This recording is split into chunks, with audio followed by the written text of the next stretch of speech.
Skyrim Civil War doesn't really feel like a fantasy war. It doesn't rush you, it doesn't ask you to cheer, it just kind of sits there in the background and unresolved, like a conversation everyone keeps avoiding but cannot escape. You walk past burned farms, divided cities, people who are absolutely sure they are right and strongly vague about what comes after they win.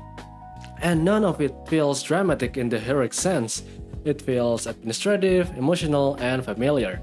What makes it unsettling isn't that the dragons or the ancient prophecy, it's how ordinary the conflict feels once you slow down and actually listen.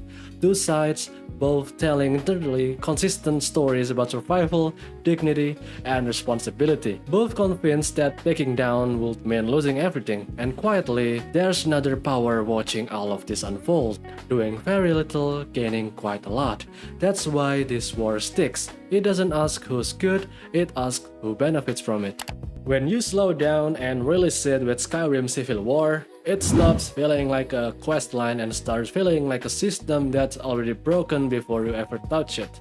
Nobody is surprised that the war exists. Everyone acts like it was inevitable. That alone tells you a lot. This is not a sudden explosion, it's a pressure that's been building quietly, unevenly, for a long time. At the simplest level, it's an independence rebellion against a central authority that no longer feels distant. The Stormcloaks want Skyrim to govern itself, rooted in Nord identity, tradition, and the right to worship Talos openly. The Empire wants Skyrim to stay unified because after the Great War, unity feels like the only thing keeping everything from collapsing completely. Both positions make sense when you hear them from the inside. That's what makes the conflict sticks. It's not incoherent, it's just pretty incompatible towards the other. The spark everyone points is Ulfric killing High King Thoric, a duel according to Ulfric, a murder according to Empire. You know, what's interesting is how fast that detail stops mattering. Almost immediately, the arguments shift away from what happened and toward who gets to decide what counts as lawful, traditional, or legitimate anymore. The war becomes less about the throne and more about authority itself, who defines it, who enforces it, who benefits from it. The Stormcloaks understand something very basic about politics. Identity mobilizes faster than policy. Skyrim for the North works because it can mean different things to different people without ever needing to clarify itself. For some, it's about self-rule and dignity. For others, it's about preserving culture in a world that feels increasingly hostile and dismissive. And for critics, it reads as exclusionary and narrow. That ambiguity itself isn't an accident, it's just how the engine works. When politics get framed through identity, complexity collapses. Economic strain, loss of status, foreign pressure, and cultural resentment all get folded into a single story that feels emotionally complete. We are hurting, we used to matter more. Someone took that from us. Once that story takes hold, detailed solutions start to feel irrelevant. Loyalty matters more than outcomes, belonging matters more than governance.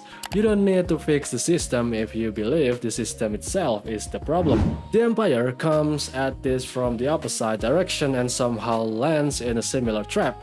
Their argument is cold, practical, and deeply unpopular. Skyrim's leaving wakens everyone, of course. Another war with the Dominion is coming, whether people want to admit it or not. From that perspective alone, fragmentation isn't brave or principled, it's just some reckless action to do. So the Empire prioritized cohesion, even when that cohesion is held together by compromise that feel humiliating to the people living under it. Stability always has a price, and it's rarely shared evenly. The Talos ban is framed as a necessary concession, a temporary measure to buy time and brave another catastrophic war. But to many Nords, it doesn't feel temporary at all. It feels like a line that should never have been crossed in the first place. When the Empire enforces it, especially through force, it sends a message that orders matters more than representation. And when order loses legitimacy, it starts to look less like governance and more like control. Talos is where this really crystallizes. This is not just some about religion. Talos represents a vision of history where humans weren't subordinate, where strength and ambition reshape the world. Removing him from public worship, I think, is not just some regulation, but it's a symbolic erasure. It tells people that their heroes are conditional, their culture are negotiable, and their identity is subject to external approval. Those kinds of wounds don't stay abstract, they just gonna settle into people's memory. The Markat incident turns that memory into something permanent. Ulfric helps reclaim the city under the expectation that Talos worship will be tolerated. Later, that expectation is reversed. Arrests follow, promises evaporate. From that point on, the conflict stops being about law entirely. It becomes about trust. And once trust breaks at that scale, it doesn't get repaired through clarification or compromise. It just gonna turns into a story that justifies everything that comes after. Most people fighting this war aren't experts on treaties or Imperial law, whatever. They are repeating stories they've been heard their entire life. Stories about betrayal, about weakness, about pride and survival. Those stories alone get passed down, simplified, and sharpened until they stop describing events and start defining enemies. Once that happens, every new action gets filtered through the same lens. A convocation isn't a restraint, it's just a proof of corruption, and a protest isn't a disagreement, it's a sedition for them. Leadership doesn't resolve this tension, it amplifies it in different ways. Ulfric leads through symbolism, he understands humiliation and knows how to give it a voice. His legitimacy comes from identity and emotional resonance. That makes him pretty powerful, but it also traps him. Any compromise risks diluting the very meaning he claims to protect. Flexibility starts to look like a betrayal when your authority is built on purity. Tullius operates on a completely different logic. He's efficient, direct, and focused on ending the war quickly and restoring control. From a military perspective, of course, that makes pretty sense. Wars drag on when leadership hesitates, but efficiency has blind spots. Logistics don't generate loyalty. An order imposed without understanding tends to harden resistance rather than dissolve it.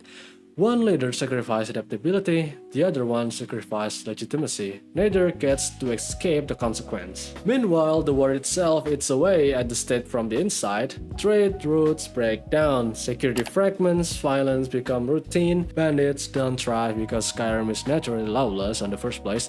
They thrive because enforcement has been redirected inward. Resources that should be rebuilding institutions are being burned. Every victory drains strength that cannot be replaced. Even a clean win would leave Skyrim poorer, weaker, and more fractured than before the first sword was drowned. And hovering over all of this is the Aldmeri Dominion, doing almost nothing and gaining almost everything. They do not need to intervene loudly. Prolonged indecisive conflict serves them perfectly. A divided empire is easier to pressure, easier to exhaust, and of course easier to defeat later. The Talmor dossier makes the logic painfully clear. Ulfric is useful not because he is loyal, but because his actions destabilize the system the Dominion once weakened. That's how power often works. You don't need allies if your opponents are busy shooting themselves on the foot. That's what makes Skyrim civil wars unsettling.